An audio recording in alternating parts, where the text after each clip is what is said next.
comme ça a été une très belle rencontre la première fois, j'ai décidé de le réinviter, aller en profondeur sur des sujets qui me tiennent à cœur. L'être humain est très complexe, alors on ne peut pas faire le tour en une seule rencontre. Alexandre Nadeau est avec nous. Il est conférencier, il est coach, il est auteur également et il a une approche très différente des autres coachs. Salut Alexandre, re-bienvenue dans le monde de Slide Chapel, la radio Unicité. Ben, salut, merci pour la deuxième invitation. C'est toujours super le fun d'être avec vous autres. La première fois, tu as attiré notre attention sur justement les complexités de l'être humain et comment tu en es venu à vouloir opérer des changements en toi d'abord et offrir les enseignements au plus de gens possible pour aider les gens à avoir une meilleure vie, à mieux se comprendre aussi, mieux agir. Et tu as un bel événement qui donne la chance aux gens de se familiariser avec ta technique et c'est payer ce que vous voulez. Ça obtient un très, très grand succès en ce moment et ça s'en vient très vite. Là, il doit presque plus avoir de place. C'est en mai. Oui, c'est le 12 mai. Là, on est à 770 inscriptions. La dernière fois qu'on s'est parlé, peut-être que c'était 300 que je ne me rappelle plus. Oui. En salle, on est à 70% de capacité. Présentement, il y a entre un peu plus que 100 inscriptions par semaine. Donc, il reste 3 semaines et demie. On peut figurer peut-être qu'il va y avoir 1000 quelques personnes. J'ai des partenaires aussi qui n'ont pas encore publicisé l'événement. Fait qu'est-ce que ça va donner, je ne sais pas encore, mais il va y avoir quand même beaucoup de monde. Donc, il est encore temps de s'inscrire là, si on veut participer à cet événement. Exact. On va sur ton site Internet. Tous les détails sont là. C'est très facile d'avoir plus d'informations. C'est alexandrenado.com. Aujourd'hui, on va entrer dans un sujet un peu plus particulier. On va faire le tour des 4 types d'illumination et comment les vivre. Peux-tu me décrire qu'est-ce que c'est que l'illumination d'abord? Est-ce que c'est très ésotérique? Est-ce que c'est... Ben, en fait, ça peut sembler ésotérique, puis en même temps, c'est très concret dans le sens que c'est mesurable dans notre expérience humaine. Je vais juste nuancer quelques petites choses parce que on entre dans un sujet qui pourrait être considéré très métaphysique ou ésotérique. La première chose, c'est que quand j'ai commencé à m'intéresser à ce sujet-là, qui était à l'âge de 19 ans, je lisais différents auteurs, puis je devenais de plus en plus confus parce que chacun décrivait l'illumination de manière différente, autrement dit, l'expérience vécue, puis chacun disait qu'il y avait la vraie. Ah! Ça part mal. Fait que l'illumination est supposée faire disparaître l'ego, donc les gens seraient supposés être humbles, mais chacun avait le complexe de supériorité de dire qu'il y avait la vraie illumination. Fait que ça me rendait confus en tant qu'humain normal qui essayait d'explorer ce domaine-là. Avec raison. Oui, ce qui fait que je vais donner une définition globale de ce que moi, l'illumination, vu que ça emmenait les gens à voir quelqu'un assis en robe dans sa caverne à méditer toute la journée. Tu sais, c'est une image souvent que les gens voient quand on dit le mot illumination, qui peut ne pas être ça du tout, parce qu'on n'est pas dans la culture, on n'est pas en Inde, tu sais, notre culture n'est pas bâtie comme ça. Fait que moi, je me suis mis à appeler ça la liberté ou la liberté illumination pour enlever un petit peu l'image ésotérique. Fait que je dis liberté, illumination ou liberté. Ça donne une image plus vide dans laquelle on peut mettre des détails plus réalistes et valides que juste une personne en toge qui médite toute la journée. Avant de faire le tour là, de ça, quand tu parles de cette sorte d'illumination-là, puis que les gens ont leur propre vérité, puis tout ça, est-ce que c'est ça qu'on appelle l'ego spirituel, dans le sens que tout le monde croit à leur propre vérité, puis là, ils disent, ben, c'est ça la bonne façon, Oui, ben en fait, c'est ça. Il y a plusieurs noms phénomènes. L'ego spirituel en est un. Il y a l'orgueil spirituel ou la fierté spirituelle. C'est quand la personne... C'est parce que ce qui se passe, c'est quand on vit un état comme celui-là, c'est vrai que c'est extrêmement intense, extrêmement puissant, puis habituellement, ça éclipse absolument tout ce que la personne a vécu dans sa vie avant, en termes d'intensité, de joie, d'extase ou de peu importe, mais c'est tellement grand que la plupart des gens, par ignorance, parce qu'ils n'ont pas nécessairement étudié avant de vivre cette expérience-là. Il y a beaucoup de gens pour qui c'est spontané et par ignorance, croient qu'ils ont atteint la vérité absolue d'une certaine manière ou que ce qu'ils ont atteint est plus vrai que ce que les autres vivent. Fait que c'est comme un réflexe, je dirais, de gens inexpérimentés qui font, exemple, ils essaient une nouvelle approche de yoga ou peu importe, il y en a qui c'est vraiment, ils sont assis devant un coucher de soleil un jour comme les autres, puis paf! Et ils peuvent vivre une expérience comme ça, dans laquelle le mental arrête, puis là, il peut avoir, se sentir un avec tout, il y a plein de variétés possibles. Puis c'est tellement marquant, puis ça donne tellement l'impression d'être lucide comparé à l'état normal, l'état d'avant, que les gens appellent normal dans notre société, qu'on a l'impression de savoir plus. Puis d'une certaine manière, c'est un peu vrai, c'est-à-dire que la personne, comme elle est plus lucide, puis elle est plus présente à la réalité qu'à ses histoires mentales, c'est vrai que ses observations ou ses perceptions ont tendance à être plus valides, mais ça ne donne pas la vérité absolue. C'est juste un état plus lucide. La vérité absolue, à date, j'ai testé plein d'illuminés que je considère authentiques, ceux que j'ai pu parler personnellement. Puis il n'y en a aucun qui était capable de me donner des informations par rapport à moi ou à la réalité ou à l'avenir sans y avoir accès physiquement. Autrement dit, il ne possédait pas la vérité absolue à propos de tout. Ceux que j'ai testé, puis j'en ai testé beaucoup. Fait que déjà là, tu sais, juste pour enlever un autre mythe que la personne, même si elle perd son mental d'une certaine manière, puis que c'est vrai qu'elle a accès à ce que je vais appeler de la conscience pure, elle ne sait pas nécessairement tout. Oui, c'est vrai. J'en connais une autre illuminée, et elle se joint à nous. C'est Sandra. C'est le fun quand même de prendre conscience de quelque chose de plus grand, de quelque chose qui nous permet d'aller plus loin dans notre vie personnelle. Donc, Sandra, ça y est déjà arrivé, ça, des prises de conscience, de vouloir en savoir plus, de faire une démarche. Mais Alexandre, ça commence où et quand cette illumination-là?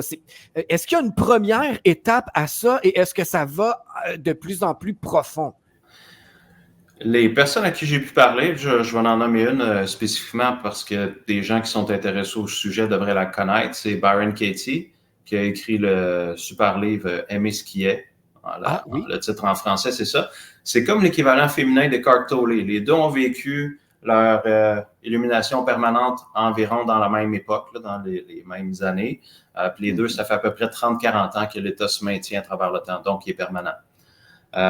Puis elle, quand je suis allé faire un atelier de 2 jours, moi, je suis un peu particulier parce que quand je vais à une formation, si le formateur a la mauvaise idée d'aller manger avec les participants, je m'assois à côté puis je l'harcèle de questions pendant tout le dîner. Fait que je me suis assis là, c'était comme un buffet à l'endroit qu'on était, une sorte de buffet végétarien. T'es allé s'asseoir, je me suis assis à côté puis j'ai posé plein de questions. Dont, par rapport à ta question, j'ai demandé, est-ce que ton état continue à évoluer avec le temps? Parce que là, ça fait 40 ans. Puis elle m'a dit oui, elle dit ça évolue tout le temps. Elle fait rien pour, elle dit je fais rien pour. C'est comme un processus vivant qui continue à grandir de lui-même. Fait qu'elle médite pas, elle fait pas de prière, elle fait aucune technique. Ça grandit tout le temps, ce que les gens appellent l'éveil ou l'illumination. De ce qu'elle m'a rapporté. Quand l'état est permanent, je dis pas que c'est comme ça pour la personne qui le vit pendant 5 minutes, mais quand l'état est permanent, les gens à qui j'ai pu parler me décrivent une sorte de, soit un approfondissement, une expansion ou des détails qui restaient, des anciens conditionnements qui restaient dans leur être, qui disparaissent. Puis quand ils disparaissent à travers le temps, bien évidemment, ça accentue l'état. En fait, c'est ça, on parle souvent des illuminations comme l'effondrement de la non-vérité. C'est-à-dire que justement, en dedans de toi, ça devient de plus en plus clair et à un moment donné, c'est là que ça se passe, si j'ai bien compris. Ben oui, ben, ce qui se passe, c'est quand on dit des choses comme ça, tu sais, notre esprit fait « Ah oui, OK, je comprends », mais en même temps, c'est comme pas assez concret pour savoir de quoi on parle. Fait que si je mets ça en langage plus simple et concret, la définition qui semble relativement universelle de l'illumination, là, je ne parle pas des 4 types que j'ai définis plus tard, mais l'illumination globale, ça serait comme si tu prends un être humain et tu y enlèves ses conditionnements. Mais là, je veux dire tous les conditionnements. Puis là, si je fais une métaphore pour tout le monde qui va être simple, c'est ici maintenant, là, si chacun d'entre nous arrivait sur Terre à l'instant, pas de passé, pas de futur, pas de personnalité, pas de c'est correct, c'est pas correct, je suis obligé de, il faut que, parce que les autres vont penser que, tout le dialogue interne. Si on enlève tout ça, ça crée un grand silence en dedans de nous, puis là, on va appeler ça notre être naturel, qui n'est pas la même chose que notre personnalité conditionnée. Notre être naturel, c'est ça qui reste. À partir de là, on a encore nos capacités d'adulte, on peut conduire, on peut manger, on peut cuisiner, on peut observer l'environnement, mais notre élan ou nos actions sont plus basées sur ce que j'appelle le robot, c'est-à-dire tout ce qui nous a été inculqué qu'on doit faire ou qu'on est supposé faire. Fait que ça crée une liberté gigantesque parce que si la personne dit « OK, j'ai l'élan d'écrire un livre », elle va pas se demander « Ah ouais, mais je vais-tu écrire les bonnes choses? Est-ce que les gens vont l'acheter? Est-ce que je vais être capable? » Il n'y a pas de ça. On a enlevé tous les conditionnements. Il reste juste l'élan d'écrire, la personne écrit. Comme Eckhart Tolle, quand il a écrit La Nouvelle Terre, il y a quelqu'un qui a demandé c'était quoi ton processus d'écriture. Il dit, je sentais qu'il y avait un livre qui voulait émerger. Puis je m'assoyais 1 ou 2 heures par matin, puis j'écrivais. Puis s'il venait rien, j'écrivais pas. Puis s'il venait quelque chose, j'écrivais. Puis le reste du temps, je faisais mes autres choses. Lui, il n'a jamais eu d'obstacle psychologique ou émotionnel à écrire son livre. Il l'a juste écrit. Mais ça s'applique à tout. La personne qui veut perdre du poids, son dialogue interne, elle a ses pensées, elle a son but, perdre du poids. Toutes les pensées contradictoires, conscientes et inconscientes, qui empêchent ou ralentissent de passer à l'action, plus des fois des émotions mixtes associées à son poids ou à la nourriture ou à l'idée de perdre du poids. Mais si on enlève tout ça, perdre du poids revient à manger moins, bouger plus. Puis là, c'est sûr qu'il y a des stratégies super efficaces et d'autres moins efficaces, mais je veux dire, en gros, il y a des actions précises que tous les humains ont la capacité réelle de faire, mais qu'ils ne font pas. Pourquoi? Parce qu'ils ont des réflexes ou des automatismes qui les emmènent vers les chips, vers l'armoire, vers le frigidaire, quand il y a du stress, quand il y a ci, quand il y a ça. Mais si tu enlèves ça, la personne devient extrêmement libre. C'est pour ça que j'ai transitionné d'appeler illumination pour appeler ça liberté, parce que pour moi, c'est comme une sorte de liberté ultime de je veux réaliser tel rêve, mettons, je veux devenir un super grand guitariste.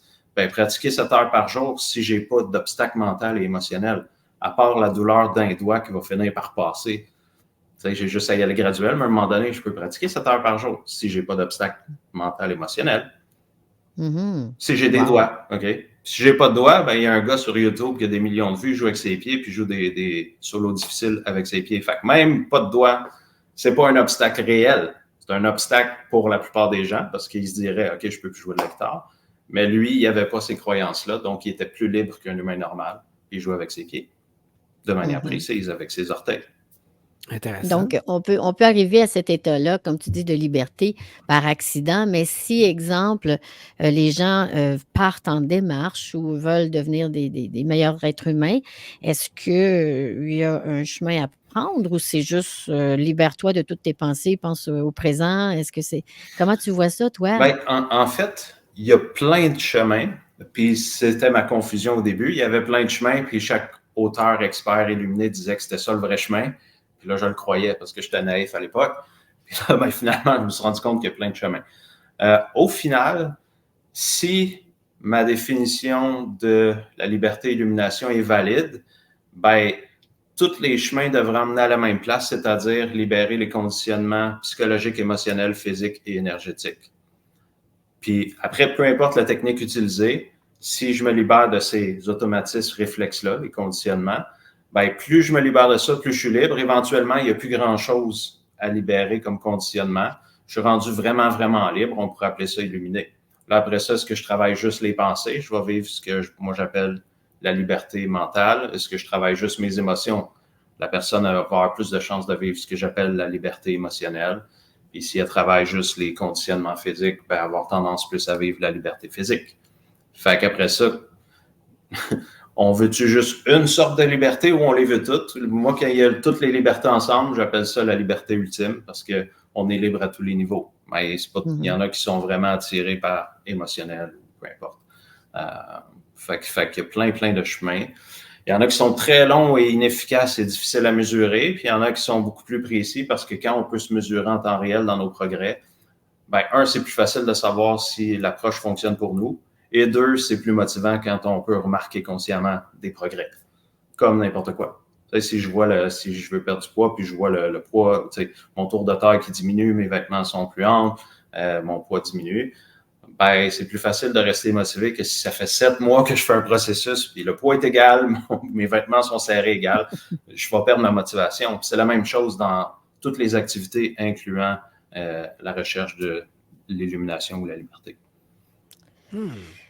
Oui, donc on apprend à vivre avec, bon, entre parenthèses, moi je vais appeler ça, mettons, mes démons, là, les choses qui m'empêchent de progresser, puis de me les rallier et puis que mon cerveau que je me mette à penser différemment avec mon cerveau peut m'amener à gérer ces démons-là en dedans de moi, là.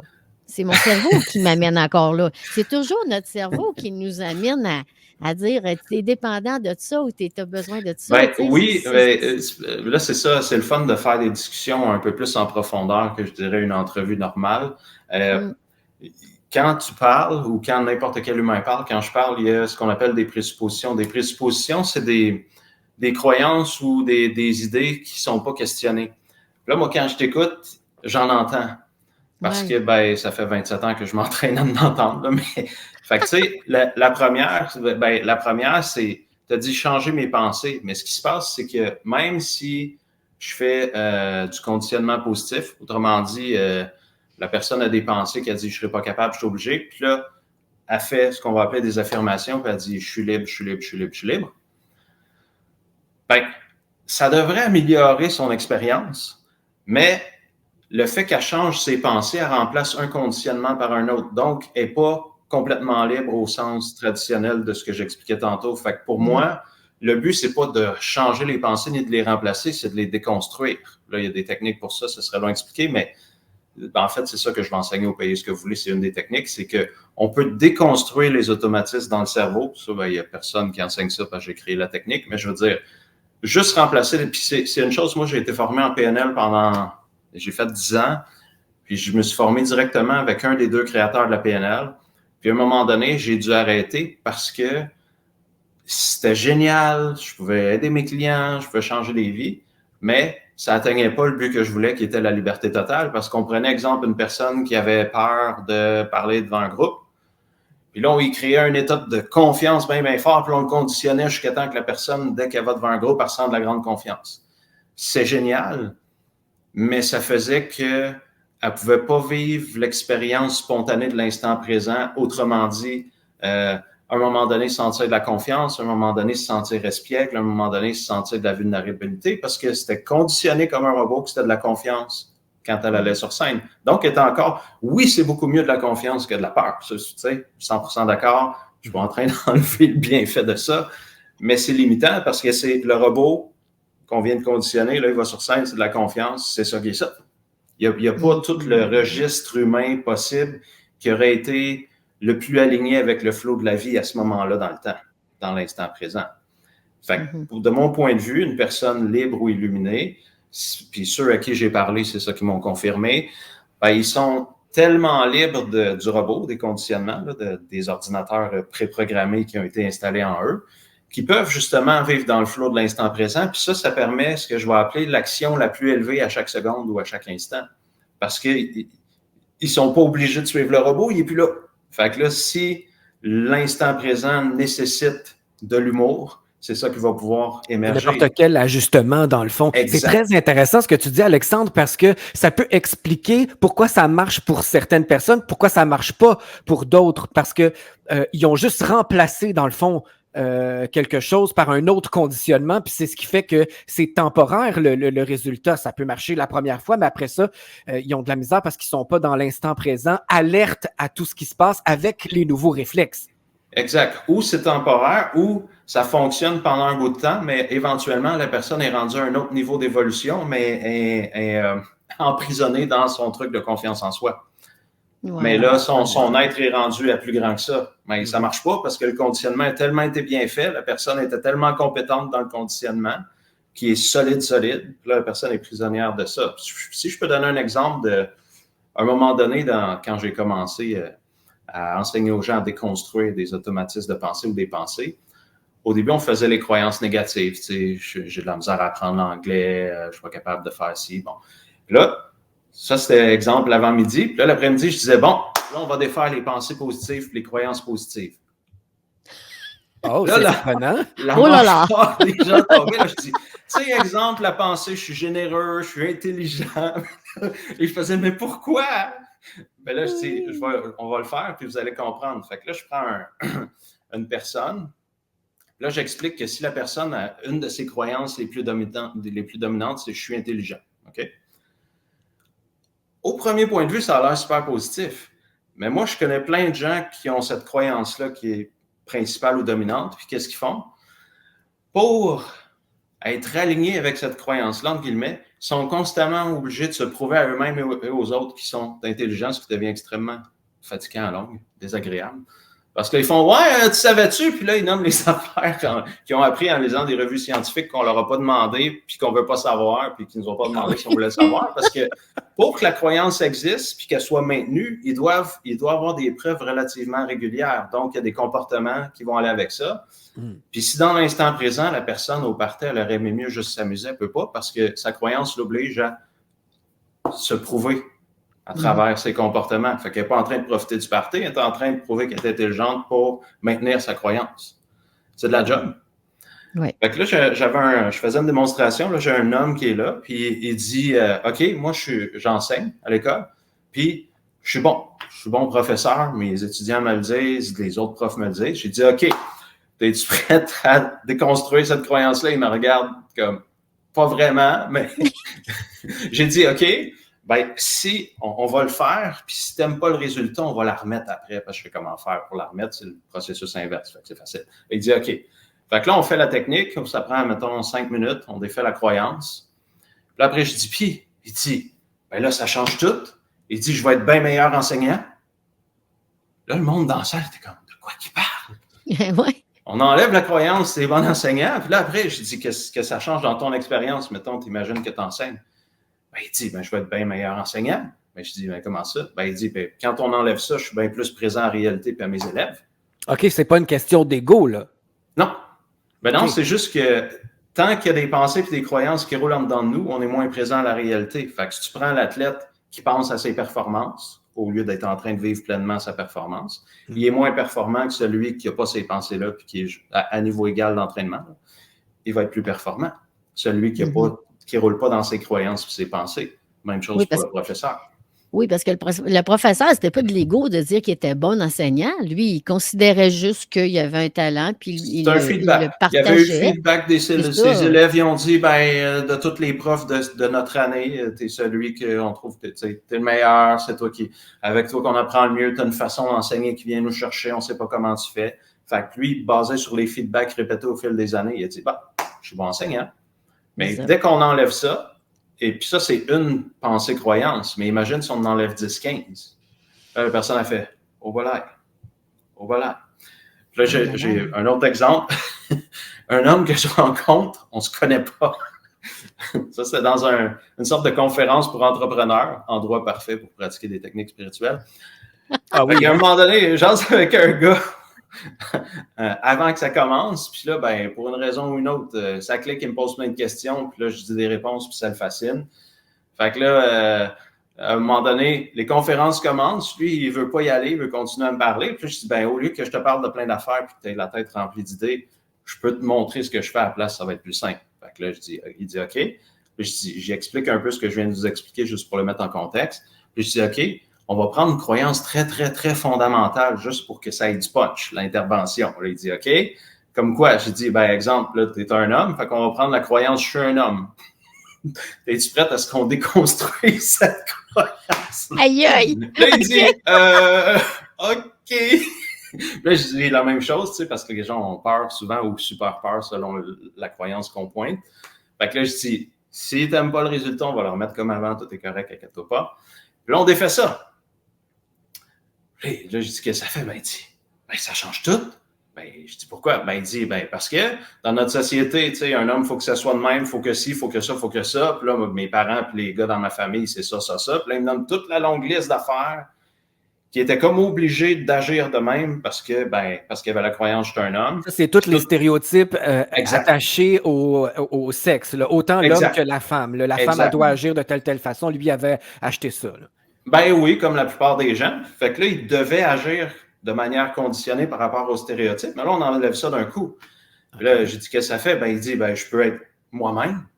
Dis, mais il y a encore un pénis, là, ce monsieur-là. Oui, on n'a pas touché à ça. Ça veut pas dire qu'il fait plus le gazon, là. Non. Non, il fait la vaisselle à la place. C'est ça. Exact. Non, mais chacun... c'est merveilleux. On n'a pas touché à ça. C'est ça, ça veut dire utiliser les vrais talents qu'on a, mais être vrai, être juste vrai dans notre personnalité, c'est wow! Mais c'est ça qui reste, parce que si on défait les conditionnements, comme lui, quand on a enlevé les stéréotypes, puis là, je visais pas à enlever les stéréotypes, c'est juste que les stéréotypes étaient rattachés à la croyance « je suis un homme ».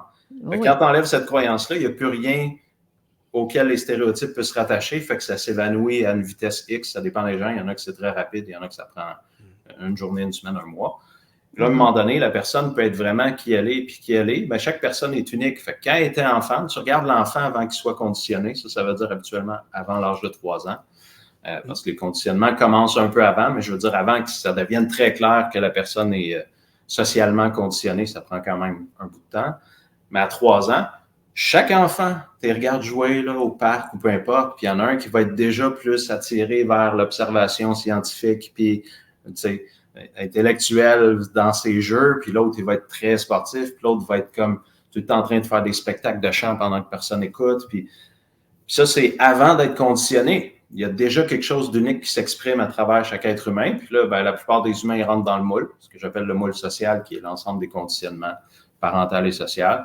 Puis là, ben, ils choisissent un emploi sécuritaire qui n'a pas rapport avec leur vraie nature authentique, puis etc., etc. Mais quand on enlève tout ça, notre nature authentique unique est encore là, elle n'a pas disparu. Elle était là avant qu'on soit conditionné, elle est encore là après. Puis les gens, ben, ça, c'est ce qu'un illuminé m'a appris qui m'a surpris sur le coup. Parce qu'on parlait de ça, puis il disait, ouais, mais tu sais, les gens en robe là, dans une caverne, là, ça, c'est en Inde, c'est ça la tradition, c'est ça leur culture. Mais il dit, si tu prends quelqu'un, lui, c'est un Américain, il dit, une personne peut vivre la liberté totale, l'illumination complète, puis après devenir milliardaire, entrepreneur, milliardaire. Si c'est ça qui l'habite, si c'est ça qui est en dedans, c'est ça qu'il va faire. Puis ça va être naturel parce que c'est ça que son être est. Fait que c'est pas l'image de la personne qui automatiquement vit la liberté totale, va se mettre à écrire des livres là-dessus, puis enseigner à des gens habillés en robe avec des tulipes blanches à côté. Là, il y en a qui vivent cette liberté-là, ils vont devenir joueurs de jazz. Puis d'autres vont devenir avocats, puis d'autres médecins. Ou ils sont déjà médecins, mais ils vont vivre complètement différemment l'expérience d'être médecin. Donc, lors de notre rendez-vous avec toi, payez ce que vous voulez, là, OK? Oui. Toi, tu vas nous donner des exemples et tu vas permettre à certaines personnes de prendre conscience que, ben, on a des stéréotypes qu'on doit débâtir. Ben, pas qu'on doit, mais qu'on devrait, là, pour être Juste heureux. Si on veut être libre. Juste si on veut être plus libre. C'est ça. On devrait choisir la liberté. Pour choisir la liberté, on a des choix à faire, c'est-à-dire y aller. Mais est-ce que ça se peut que quelqu'un, par rappel, pour n'importe quoi, quand on dit justement l'illumination, règle plusieurs stéréotypes en même temps, sans que ça, tu sais, comme tu expliquais là, avec Barbara ou je ne me rappelle pas. Ouais. Eckhart Tolle, Byron Katie, les deux ont vécu ce qu'on pourrait appeler une illumination et spontanée et permanente. Ça veut dire qu'ils se sont couchés le soir. Les deux, l'histoire est très similaire. Ils étaient dans l'état de dépression, le pire du pire du pire. Eckhart Tolle était sans abri. Puis Byron Katie, c'était elle-même aller dans un centre de désintoxication parce que c'est la seule place qui l'avait accepté de la prendre. Wow. Les deux, c'était bon. C'était dans le fond du baril, là, le pire du pire. Puis ils se sont couchés, puis le lendemain matin, ils se sont réveillés dans l'état d'éveil, puis il est resté. Fait que c'est super intéressant parce que les deux démontrent qu'on peut être dans un état comme ça pendant 40 ans. Autrement dit, que ça peut être vraiment permanent, que tu te réveilles comme ça le matin, tu passes ta journée comme ça, tu t'endors comme ça, puis si tu te réveilles en plein milieu de la nuit, l'état de liberté ou d'illumination est encore là. Fait que ça, c'est un état permanent. Les deux l'ont prouvé. Malheureusement, comme les deux ont vécu, pas malheureusement, Byron Katie, elle a développé sa propre technique que je trouve vraiment efficace, géniale, intéressante. Malheureusement, la plupart des gens qui vivent une illumination spontanée, ils ne savent pas comment ils ont fait. Puis là, ils enseignent. Il y en a plein qui décident d'enseigner, ils ne savent pas comment ils ont fait. Qu'est-ce que tu veux qu'ils te disent? Ah, comment t'as fait? Ben, comme Eckhart Tolle, il dit, ressens ton être, OK? Puis après, c'est ça. OK, mais toi, c'est pas ça que tu as fait quand tu as vécu ta transformation. Tu ressentais pas ton être, tu étais au fond de la dépression. Fait que, tu sais, il est où qui a pris l'idée de la technique, je ne sais pas. Byron Katie, elle a fait un processus en étapes, je trouve ça intéressant. Il est quand même concentré beaucoup sur ce que je vais appeler l'illumination mentale, c'est-à-dire les jugements, les croyances, les pensées, les opinions. C'est presque toujours le point de départ. Je ne sais pas si dans d'autres programmes, parce qu'il y a des programmes qu'elle fait que je n'ai pas vécu, est-ce qu'elle travaille les conditionnements physiques, émotionnels et énergétiques, je ne le sais pas. Mais quand je regarde ses livres, c'est plus la liberté mentale qui est visée par son processus. Ben moi, je crois beaucoup à ça, puis je me dis aussi, justement, si tu n'as pas vécu le fond, tu n'as pas compris encore la douleur, t'as pas... Moi, en tout cas, moi comme personne, tu sais, je me dis, souvent, les gens vont devenir un peu plus minimalistes, s'attacher moins à toutes sortes, justement, de conditionnements, mais à toutes sortes d'états de la vie, et dire, bon, moi, je nettoie ça, j'essaie de vivre dans le moment présent, mais juste de dire, j'essaye. Il est déjà, tu sais, t'as déjà passé à côté, tu sais, t'as déjà... On va faire une mini-session, moi puis toi, puis je ferai même pas de technique, mais tu sais, tantôt, j'ai expliqué à la personne qui a la croyance « je suis intelligent » est obligé de vivre plein d'expériences pour se le prouver. Si la personne a la croyance « je dois toucher le fond pour X, Y, Z », elle va le toucher. Elle va le toucher. Qu'est-ce qu'elle va se placer comme expérience? Si ça n'a pas le choix, tu sais. Si c'est ça le chemin. OK. Tu sais, l'effet placebo. Alors, il y a... Tu sais, l'effet placebo, il marche aussi à tous les niveaux, pas juste dans des études en double aveugle. La personne, mettons, elle vient au pays ce que vous voulez. Elle est milliardaire. Je pense pas, là, mais à date, je n'ai pas vu d'inscrit qui était milliardaire. En tout cas, j'espère qu'elle va y aller. Tu vas faire de l'argent cette journée-là. Ouais, je sais pas, c'est des dons, c'est pas moi qui décide. T'sais. Mais la personne est milliardaire, est heureuse en amour. Pour une raison X, elle fait un travail qui est vraiment aligné avec son être authentique unique.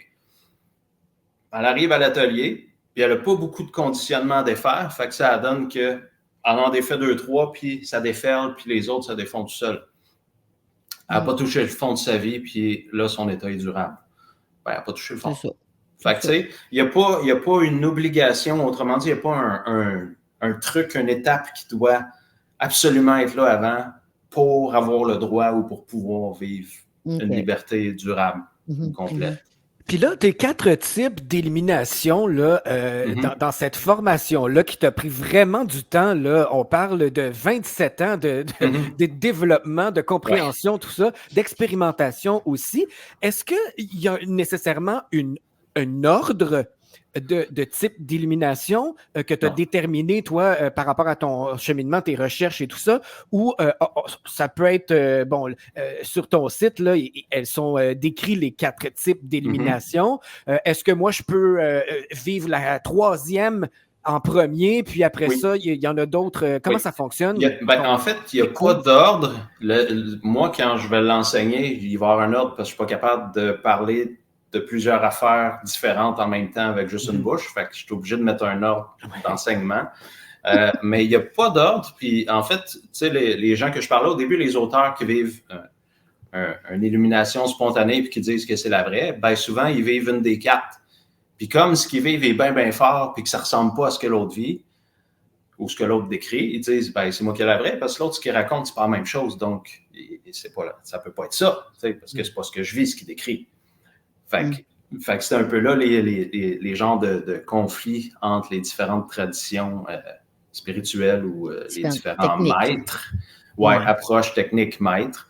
C'est que chacun pense qu'il a la vraie affaire. Puis moi, à un moment donné, à force de scanner à travers toutes les approches puis tous les écrits que je pouvais trouver, incluant des fois des livres un livre de 50 pages à 175 $ parce qu'il n'existe plus puis il ne se fait plus imprimer depuis 70 ans. Là, il faut payer cher parce que c'est comme les gens ils misent, puis c'est celui qui paye le plus. Bon, en lisant des livres de même, des vieux livres, puis des livres récents, ben, je me suis rendu compte, finalement, il y a plusieurs types de liberté, puis chacun parle d'un type différent, puis il dit que c'est le vrai, mais finalement, les 4, ou il y en a peut-être d'autres, là, mais là, moi, j'en ai trouvé 4 qui reviennent. Tu sais, c'est comme, il y a une constance que ça revient dans les écrits ou dans les paroles de gens qui vivent ça. Fait qu'il y en a 4 qui sont évidents, faciles à reconnaître. Puis il existe les 4, puis les 4 sont valides, puis les 4 sont vrais, puis les 4 ont autant de valeur en termes d'amélioration de qualité de vie humaine ou de bien-être. Fait que c'est pour ça que je voulais pas m'enfermer dans juste un, puis le transformer en religion en disant que c'est la vérité absolue, mais vraiment dire, OK, voici différentes manières d'être libre qui sont toutes intéressantes et différentes et qui changent notre vie de manière différente, puis d'emmener ça de manière plus avec un langage simple, terre à terre et concret. Absolument. C'est vraiment merveilleux. À quelque part, là, on est là nous, on dit tout le temps à tous les gens, choisissez bien vos thérapies, choisissez bien vos thérapeutes, essayez d'apprendre à vous connaître et tout ça. Puis à quelque part, on se voit aller. Tu sais, Sylvain, il peut me dire, ah, Sandra, toi, t'es tellement comme ça, tu sais, exemple. Tu sais. Puis moi, je le crois. Je veux dire, s'il me dit ça, c'est parce que ça doit paraître que je suis comme ça, d'une certaine façon. En même temps, si on apprend à vivre avec soi-même, puis ses défauts, puis qu'on apprend à concilier avec, ben c'est un peu comme si on s'éloignait de cette liberté-là. Parce que dans le fond, on continue d'entretenir nos bébites, là. En fait, c'est qu'il y a l'acceptation, OK? On va appeler ça comme ça. Je reconnais que j'agis de telle manière, je veux de l'acceptation. C'est qu'il y a des gens qui en font une finalité comme intervention. C'est tu t'acceptes comme t'es, puis là, ben c'est bon, on a fini. Ben, ce qui se passe, c'est que si, exemple, je paye 600 livres, puis je fais la technique de l'acceptation, là, je viens de m'accepter, c'est beau, je suis plus en paix avec moi-même. OK? Mais ta santé va continuer à dégringoler vraiment vite, puis ton espérance de vie vient de raccourcir de je ne sais pas combien d'années. C'est exactement ça. Puis là, tu parles de quelque chose de physique, un poids, mais ça peut être, ça peut une personne qui a une tendance à l'agressivité ou la colère, elle peut dire, ah, mais je suis comme ça. Ouais. Ben oui, mais là, oui, mais ça fait longtemps qu'il existe des approches pour changer nos tendances, nos patterns, puis nos automatismes. Fait que si je m'arrête juste à la technique de l'acceptation, je fais un choix très, très limité d'évolution. Parce que, ben, OK, j'ai accepté que j'avais la mèche courte puis que je suis agressif avec mes proches que j'aime. Puis je vais continuer comme ça pendant 50 ans parce que je suis comme ça. Mais au moins, je l'accepte. Ouais, mais au moins, je m'accepte. C'est toujours ça que je vois comme problème. Puis c'est drôle parce que ça reflète la société dans laquelle on évolue. C'est qu'on dit aux gens de s'accepter tels qu'ils sont. On met beaucoup d'emphase là-dessus. Accepte-toi. Puis finalement, ça fait que, comme tu viens de le décrire, tout le monde a accepté leurs défauts. Puis il n'y a pas d'évolution, il n'y a pas d'amélioration. Ils sont comme, moi, je suis comme ça. Si ça ne fait pas ton affaire, regarde ailleurs. En fait, c'est ça. Puis pour nuancer, c'est que l'acceptation est une super belle intervention parce que si la personne, elle se tape sur la tête, elle s'empire. Fait que, tu sais, là, on prend, OK, j'ai tel problème, entre guillemets, puis je l'accepte pas, puis je me trouve poche, puis je me juge, puis là, oups, ça se multiplie par tout ce que je mets par-dessus le problème déjà existant. Quand je l'accepte, si je réussis à sincèrement l'accepter, c'est pas tout le monde qui réussit, mais si je réussis, ce que ça change, c'est que au lieu d'ajouter plein de trucs par-dessus mon problème qui me fait souffrir encore plus, je l'accepte, ça emmène de la paix. Moins de souffrance, autrement dit. Tu pars de là. Là, quand je suis plus en paix, ce que ça aide, c'est que j'ai plus d'énergie et de lucidité pour justement trouver des solutions. Parce que pendant que je suis en train de me taper sa tête, j'ai pas d'énergie. Tu sais, mon esprit est en train de rouler à m'empirer, à me taper sa tête, à me juger, à me trouver pas bon. Si j'enlève ça, je suis plus libre à utiliser cette intelligence-là ou ces capacités-là pour trouver des solutions. Fait que ça devrait être juste une étape transitoire entre l'état problème, je m'accepte pour devenir en paix puis plus lucide, et après ça, je peux avancer vers des solutions qui sont alignées avec mon fonctionnement unique. Ça devrait être l'étape transitoire du milieu et non pas une finalité de juste, le but dans la vie, c'est de s'accepter. OK? Ouais. Exact. Qu'est-ce que ça fait? C'est quoi le résultat dans ma vie si je fais juste ça et rien d'autre? C'est ce que tu fais avec ça maintenant, là, c'est ça. C'est de vouloir s'améliorer, d'en prendre conscience, l'accepter, oui, mais dans la mesure où je veux toujours être une meilleure personne, une meilleure version de moi, donc je trouve des solutions pour éventuellement vivre en paix, mais pas avec la limite de je suis comme ça.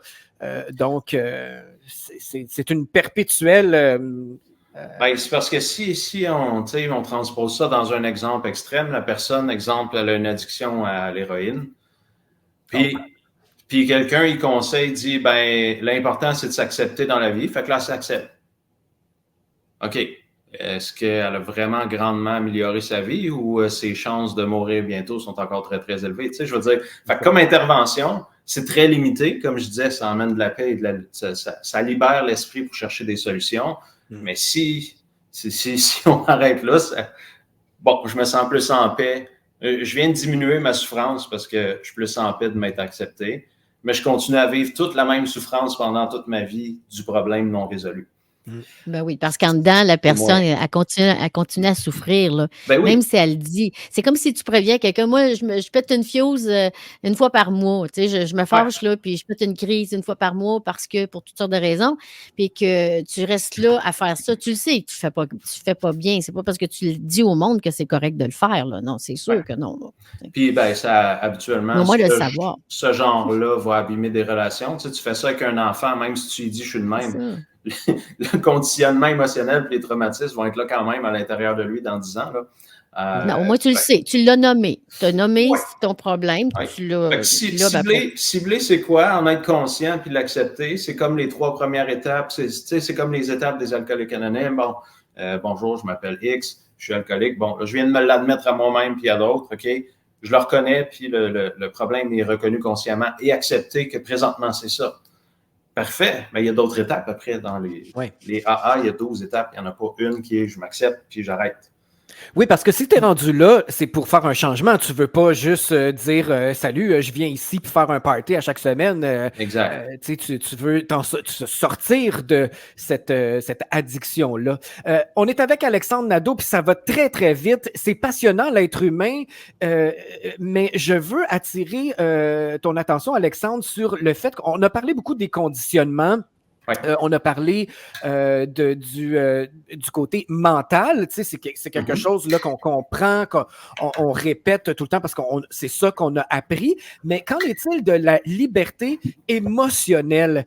Ça emprisonne vraiment les gens parce qu'ils sont pris avec leurs émotions. Les émotions, c'est quelque chose d'extérieur tout le temps. Ah, tu m'as fait sentir comme ça, tu m'as...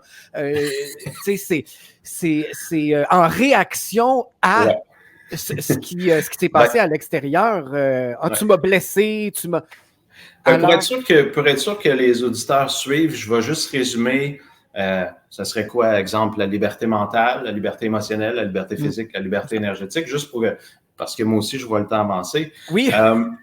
La liberté mentale ou l'illumination mentale, en gros, ça revient à ce que j'expliquais tantôt. Si on déconditionne les automatismes de pensée, l'esprit devient très, très silencieux et libre. Ce que ça fait comme effet secondaire ou comme expérience dans la réalité, c'est qu'on est beaucoup plus présent à la réalité. Fait que si j'utilise mes mains, parce que d'habitude, je dessine ça en formation, puis là, j'ai pas de tableau, ben, tu as l'humain, tu as la réalité, OK, de l'instant présent, puis entre les deux, il y a plein de pensées qui filtrent tout ça.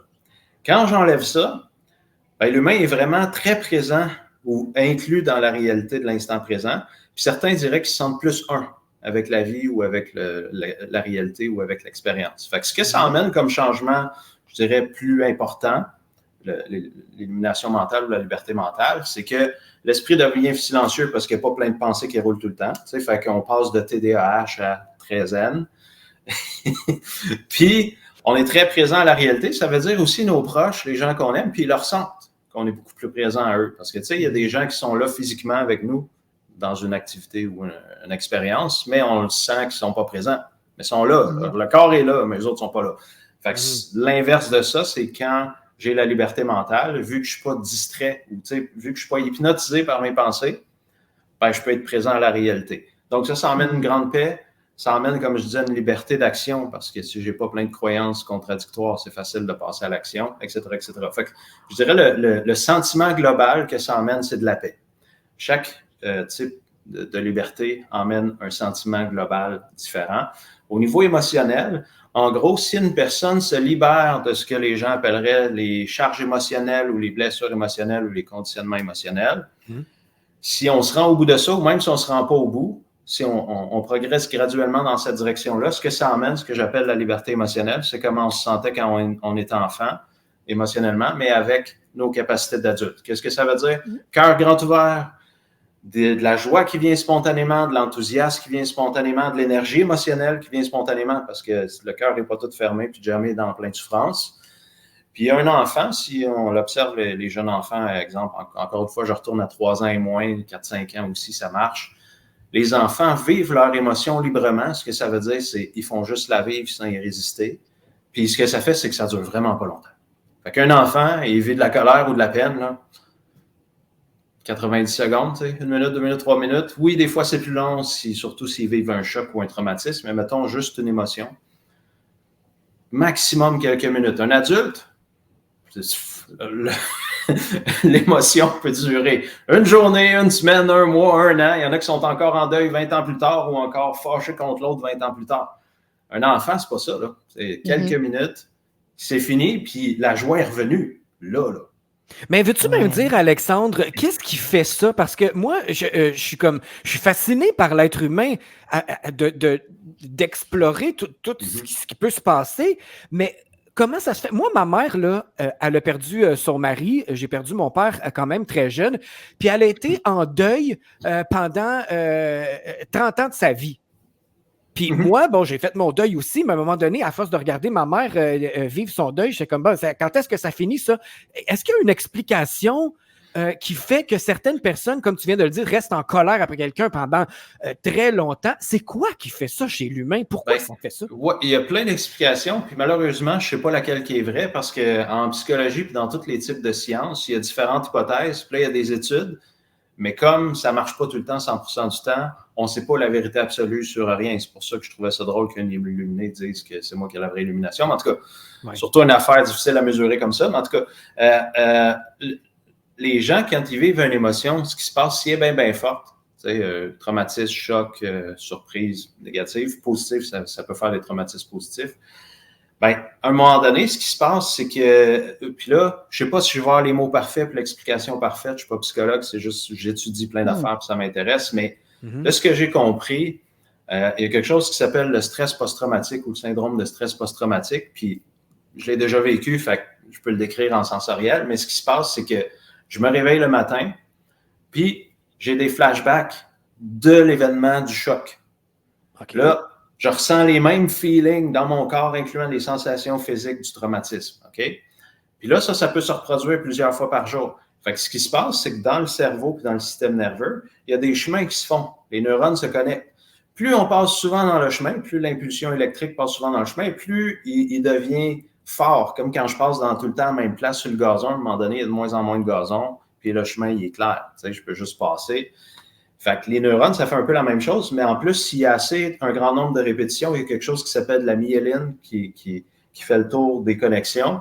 Puis l'impulsion électrique peut aller 200 fois plus vite. Ça veut dire que ça devient complètement automatique et inconscient d'avoir ces pensées-là et ces émotions-là du traumatisme, même si c'était il y a 20 ans. Il fait juste se réallumer tout seul, puis il passe dans le chemin qui est rendu une autoroute ultra haute vitesse dans le cerveau automatique. Fait que la personne, elle roule là-dedans en boucle. Elle veut pas. Elle ne fait pas exprès, elle sait que ça ne l'aide pas, même des fois, si elle est moindrement consciente. Mais elle ne peut pas s'en empêcher parce que son système nerveux ou automatiquement, biologiquement, ça s'en va par là.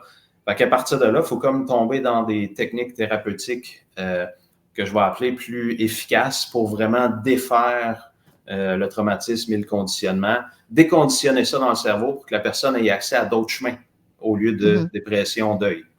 Wow. Fait que ça, c'est comme du travail plus que je vais appeler en profondeur que je fais pas parce que c'est pas ça ma job, je suis pas psy, mais j'étudie ça parce que ça me fait apprendre sur l'être humain quand même.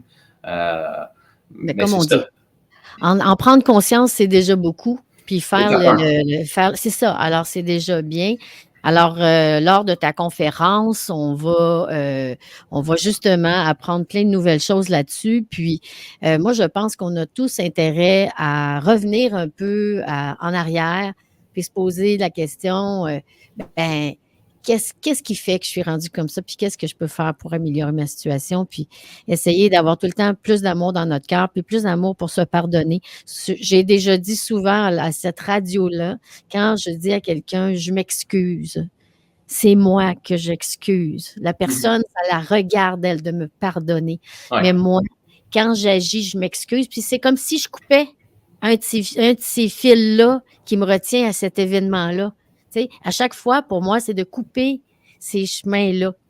C'est ma façon à moi de le faire. Il y en a d'autres qui vont découvrir avec toi leur propre façon. Mais en tout cas, moi, c'est comme ça que je fonctionne. Puis des fois, les gens ils disent, mon Dieu, tu sais, elle prend pas ça au sérieux. Non, je prends rien au sérieux, moi. Parce que je me pardonne quand je fais quelque chose. Tu sais, fait que ça... Ben, ça revient à l'enfant. Tu sais, l'enfant, il prend pas au sérieux les affaires que nous, on prend au sérieux. C'est pour ça que lui, il a plus de fun puis plus de joie que la plupart des adultes. Ça Mais doit être par rapport, tu parlais au Payez ce que vous voulez. Là, tu sais, le Payez ce que vous voulez, c'est une demi-journée. Je vais décrire, expliquer les 4 types d'illumination, donner des grilles d'évaluation pour que les gens sachent où ils sont rendus par rapport à chacun des types d'illumination. Puis je vais enseigner, je pense que c'est 3 ou 4 techniques, qui est une qui va être pour les gens pour vraiment intensifier leur expérience de l'instant présent ou la présence. C'est ce que certains appellent la pleine conscience. Ça s'apprend en quelques minutes, puis ça se fait en quelques minutes. Ils vont apprendre la technique pour déconstruire les pensées. Puis je vais leur montrer comment utiliser ce que j'appelle l'hyperprésence, le truc d'intensifier, pour stimuler des changements chez les autres sans parler. Fait que ça, c'est des choses qu'on va faire, qui semblent impossibles, mais que je l'ai enseigné à des milliers de personnes, puis le taux de réussite de 90%. Fait que peu importe que les gens croient que ça marche ou pas, ben là, la preuve est faite depuis longtemps.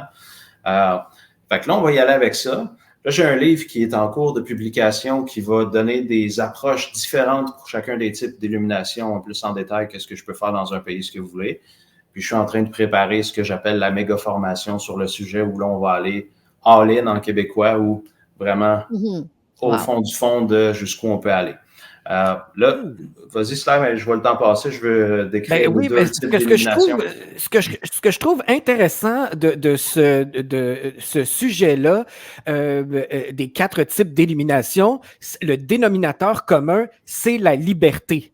Et ça, c'est ça, je trouve ça formidable parce que plus on est libre, moins c'est lourd sur nos épaules, c'est lourd sur nos vies, notre entourage et tout ça. Donc, quand on se libère, et là, on peut répéter les 4 types d'élimination qui passent du mental à l'émotionnel, au physique et à l'énergétique, c'est quand même un gros ménage, là. Gros ménage. Puis si je peux résumer, juste parce qu'en fait, là, on vient de parler des 2 plus connus. Fait que je veux vraiment résumer les 2 autres qui sont les moins connus, puis pourtant qui peuvent changer une vie. Oui. La liberté physique, c'est pas nécessairement ce que les gens s'imagineraient comme je suis en santé, donc je suis libre de faire ce que je veux. Oui, c'est une forme de liberté physique. La version, entre guillemets, spirituelle, celle sur laquelle je suis tombé à répétition, puis c'est pour ça que je l'ai inclus dans le sujet. La première fois que j'ai entendu parler de ça, je pense que j'avais 19 ou 20 ans, puis c'était des maîtres de Qigong. C'est une pratique asiatique pour emmagasiner de l'énergie, faire circuler l'énergie dans nos corps. Puis ceux qui pratiquaient beaucoup, ça veut dire 2-3 heures par jour, à un moment donné, ils racontaient presque toute la même histoire. Après quelques années de pratique comme ça, ils disaient, j'ai juste besoin de manger un petit repas par jour. Là, j'ai fait, OK. Puis là, ça c'était ma première rencontre avec cette idée-là ou cette possibilité-là. Puis là, tu sais, j'étais un gars de la campagne, que la religion de ma famille, c'était manger. Fait que c'est sûr que ça fitait pas dans mes croyances que je lisais. Là, je suis tombé sur une madame, un auteur comme 1 an plus tard, qui écrivait un livre sur un processus de comment transitionner de je me nourris de calories physiques à je me nourris d'énergie. Là, évidemment, je ne croyais pas, mais je l'ai lu pareil. Puis là, ça a pris 20 quelques années avant que j'ose essayer le processus. Parce que, bon, mes enfants étaient plus grands, parce que c'est plus difficile avec des jeunes enfants d'essayer de faire un processus comme ça. Puis là, j'ai pas fini le processus, ça veut dire que je suis pas dans l'état permanent, mais il y a des milliers de personnes sur la Terre qui sont dans cet état-là. Fait qu'en gros, ce que ça fait, c'est qu'à un moment donné, c'est comme si on entraîne notre corps à utiliser de plus en plus ce que certains appelleraient le chi ou l'énergie universelle pour subvenir à ses besoins nutritionnels.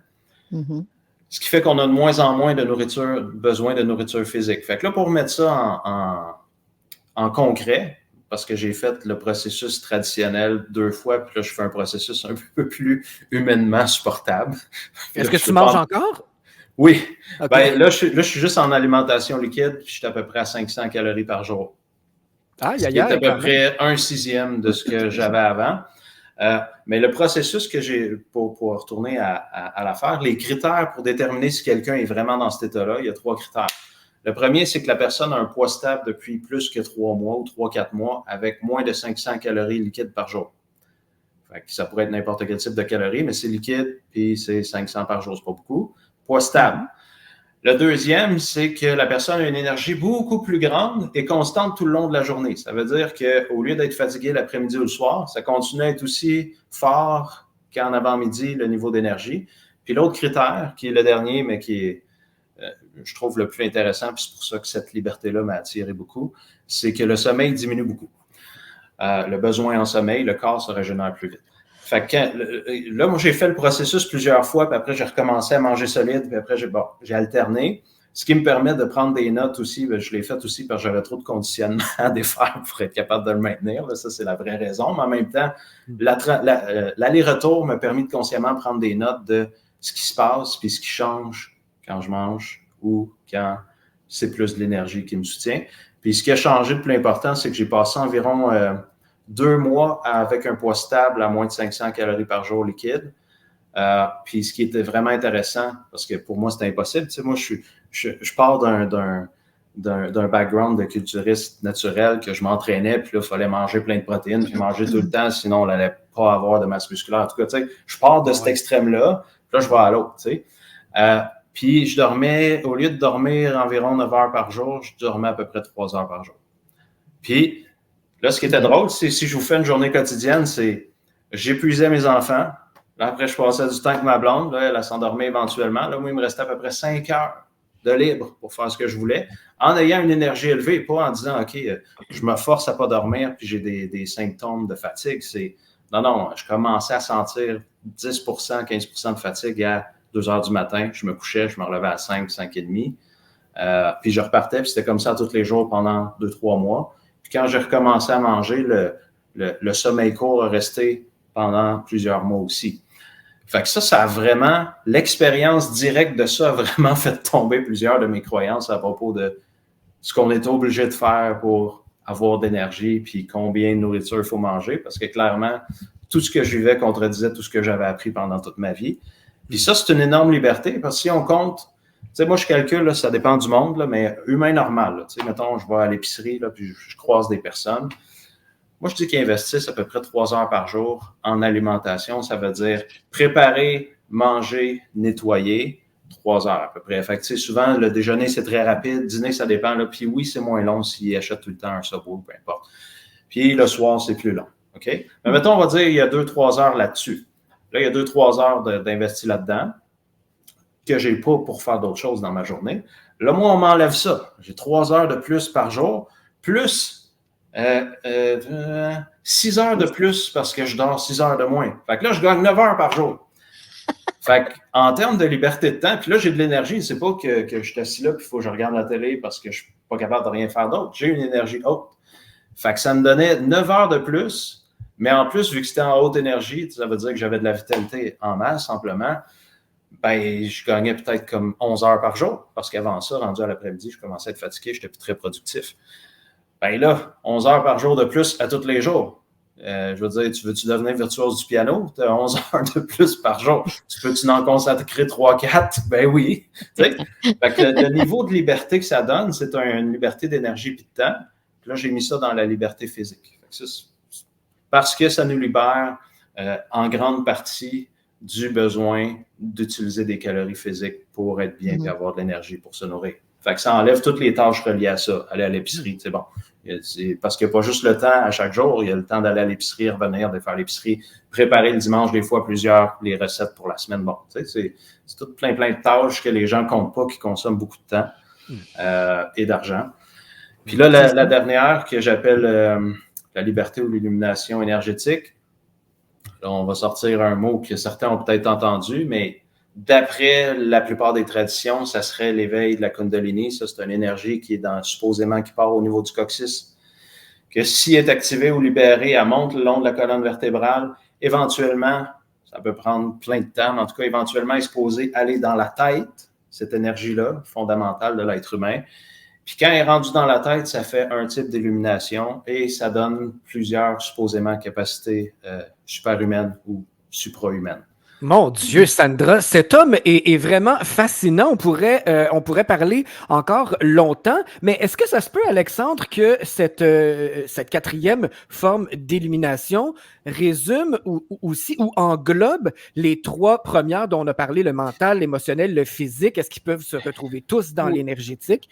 Oui et non, parce qu'il y a des gens qui vivent l'activation de la Kundalini et qui souffrent plus qu'avant de vivre l'activation de la Kundalini, puis ils vivent plein d'émotions, puis de pensées, puis de souffrances. Okay. Puis il y a des gens... en fait, des fois, on peut vivre un des types et ça peut faire stimuler ou basculer d'autres qui apparaissent spontanément. Exemple, il y a des gens qui peuvent vivre, exemple, l'illumination mentale émotionnelle. Et leur faim diminue de manière drastique et ils mangent beaucoup moins sans connaître rien de la liberté physique. Il y a des gens qui peuvent vivre la liberté physique comme ça.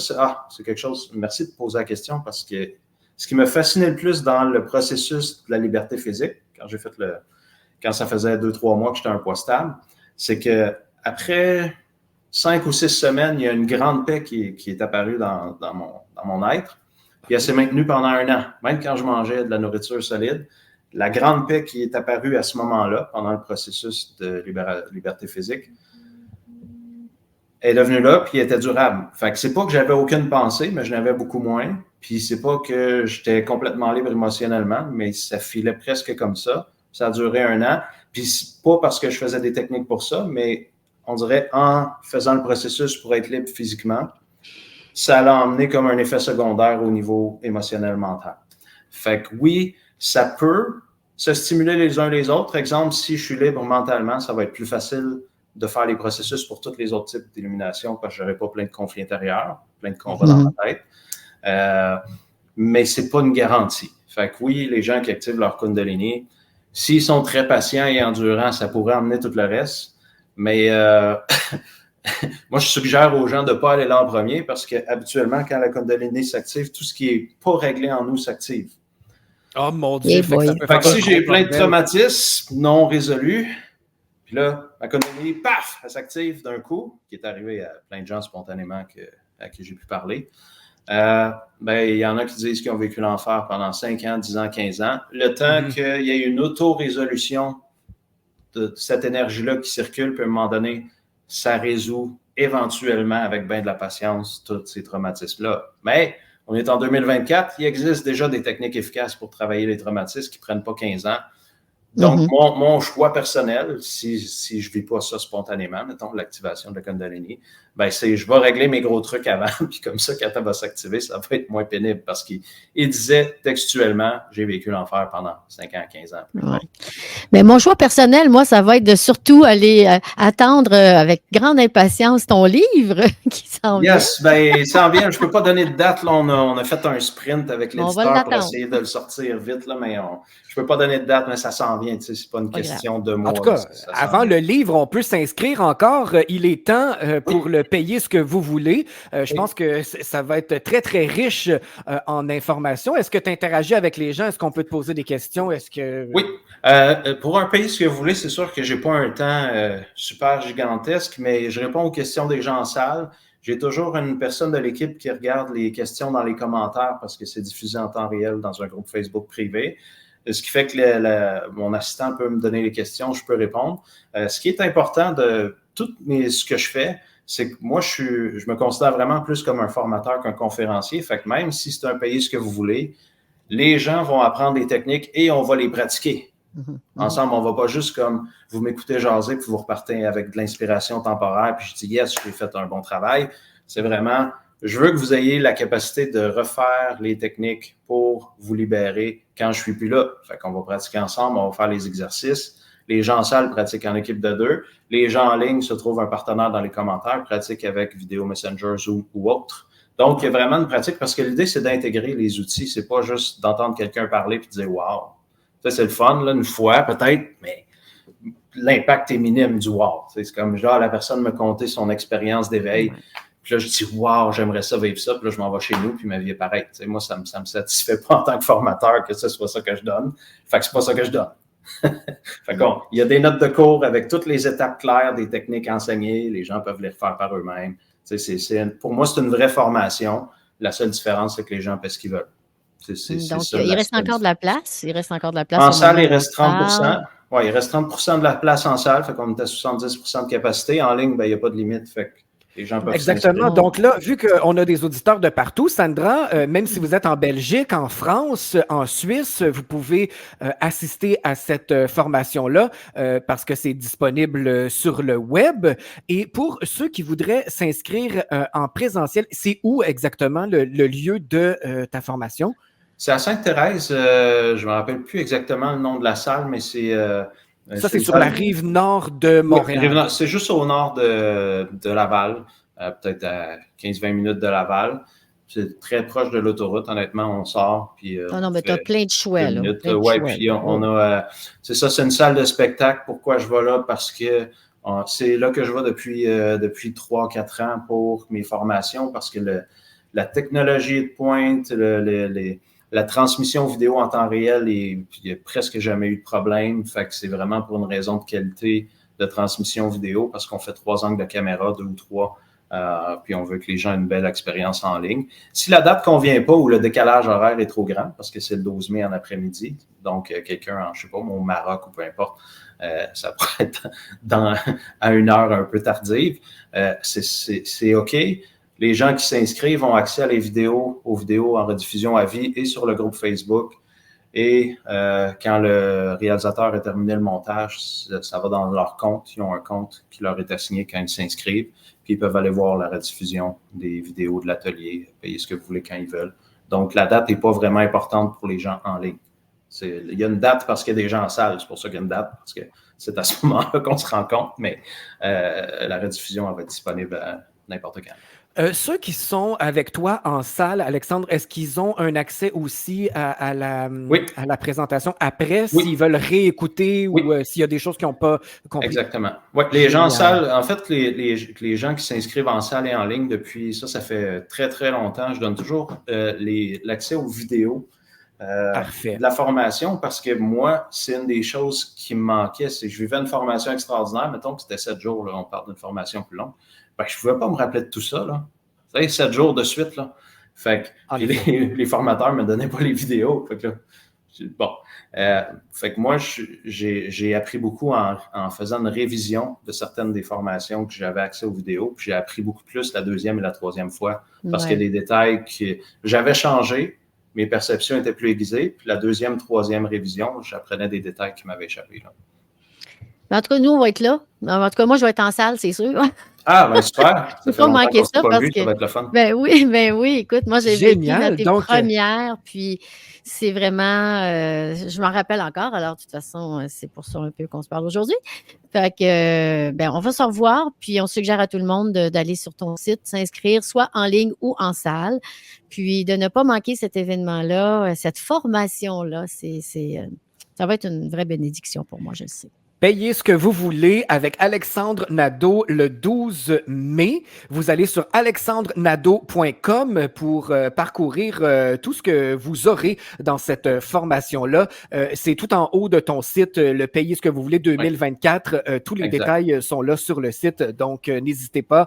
Et puis, c'est pour tous les budgets, dans le fond, là, tant que vous voulez évoluer, apprendre et ceux qui sont plus fortunés, c'est génial comme méthode. En tout cas, merci beaucoup de ta générosité, merci de ton temps, Alexandre, et d'avoir fait le tour de ces 4 types d'illumination-là. Ça nous en dit plus, en fait, et puis on peut évoluer à notre rythme, à notre façon, tant qu'on désire évoluer, justement. Alors, tu es un peu plus illuminé, cher ami, Sandra? Tu vois pas toute la lumière autour de moi, là? Oui, voilà.